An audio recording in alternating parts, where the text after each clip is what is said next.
Have you given interview? Your interview was very well, but you did not get the job. You may be committing certain mistakes which you should avoid.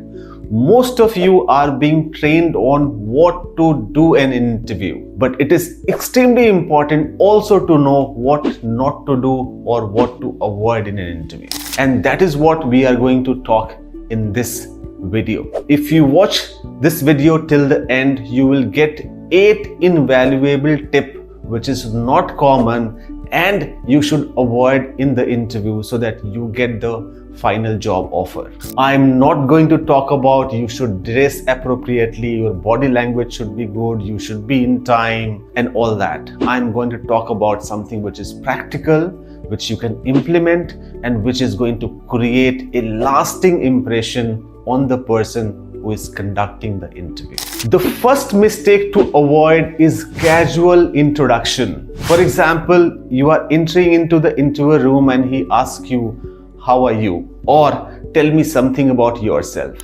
Even if he asks you, "How are you?" most of us say, "I'm fine, sir. Thank you. How are you?"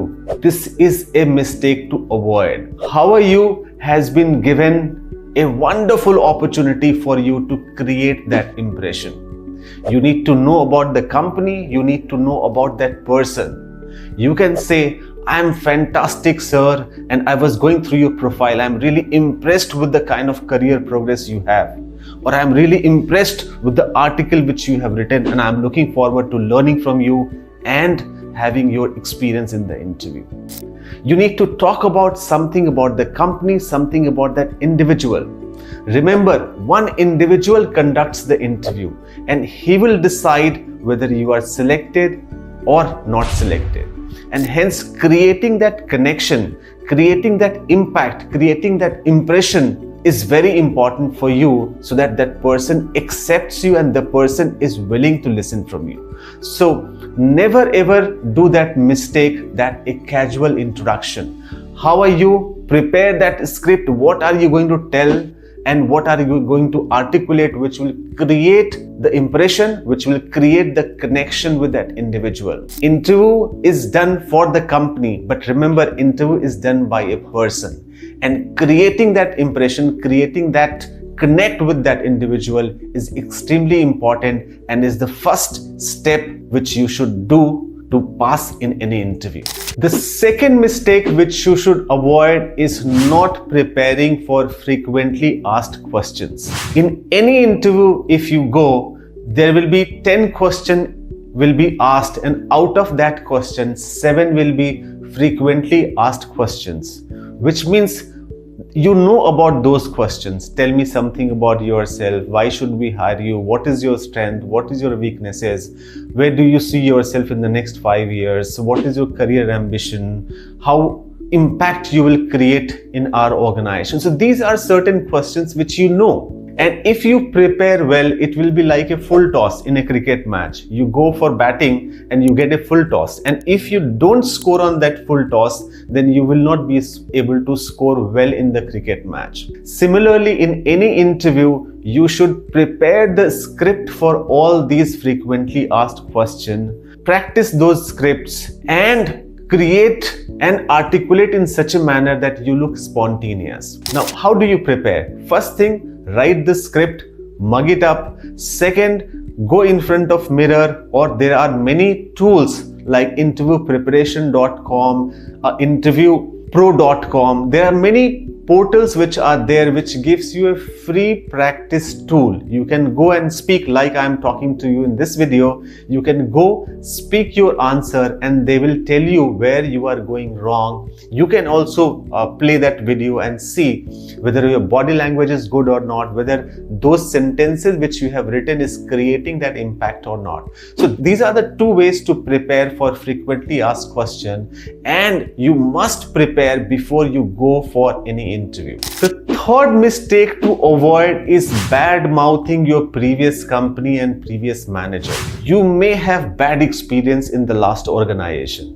You may have the worst experience with your last manager.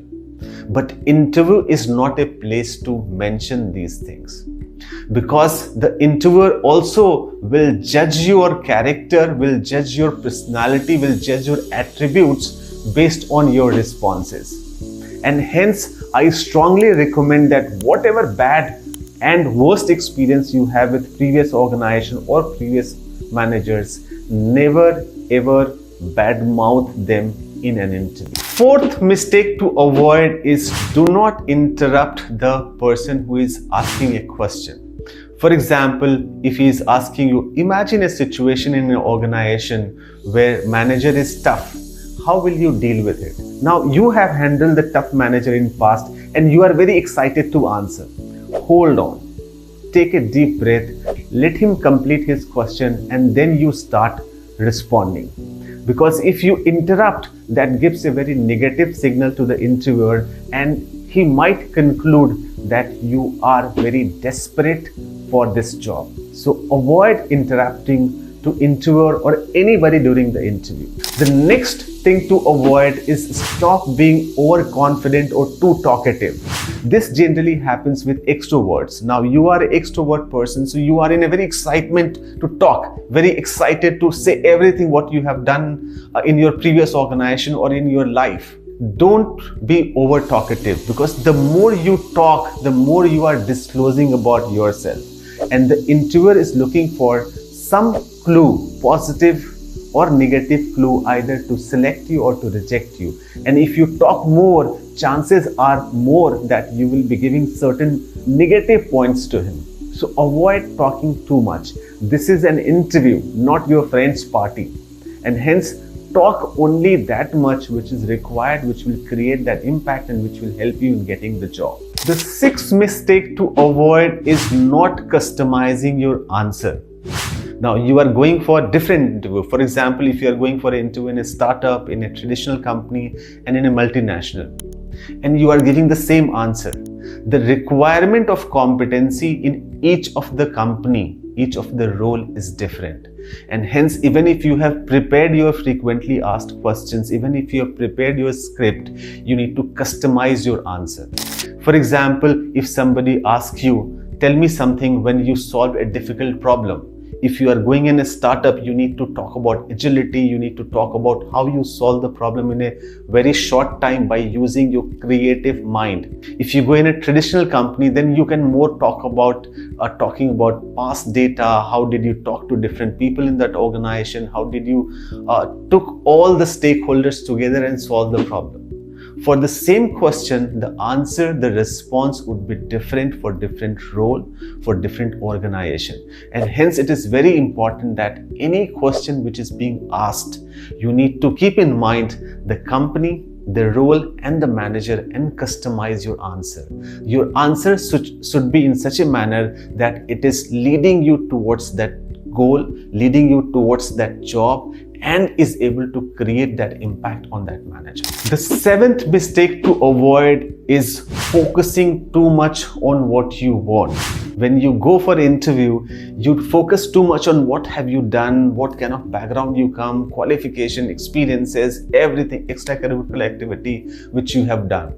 You focus too much on what will be my role, what will be my salary, what I will get.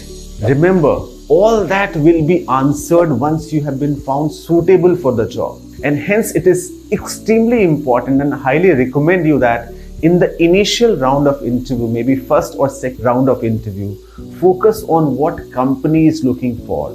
Focus on what that individual is looking for. Satisfy that. Once you have been shortlisted by the company, then you can focus on what you want. Because if you are not shortlisted by the company, then the question of your career growth, your salary, your benefits does not come. Once you have been shortlisted by the organization, you are in a better position to negotiate. The last is not following up. Remember, any company for any role, when they are conducting the interview, they shortlist 2 to 3% because there are last minute dropouts. They also want to take time who will be fitting more into the culture, and they do prioritize first, second, third. First priority, second priority, and third priority. After the interview, you must go back and send a follow-up mail, send a thank you mail.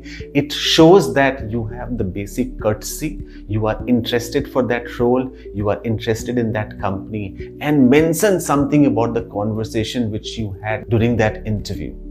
I have prepared a video on how do you send a winning follow-up mail just after the interview. You can watch that video and that will give you an insight on what all you should mention in a thank you mail. So next time when you go for interview, remember to avoid these 8 mistakes. Interview call comes very rarely, and if you have got that call, you should not leave any stone unturned to be successful. So you avoid these mistakes, and I'm sure you will be successful in each of the interview and you will have a successful career. I wish you all the best, and don't forget to subscribe, like this channel and share with others. I share videos related to interview, personality development, and how do you grow in your career much faster for benefit of all of you. Wish you all the best.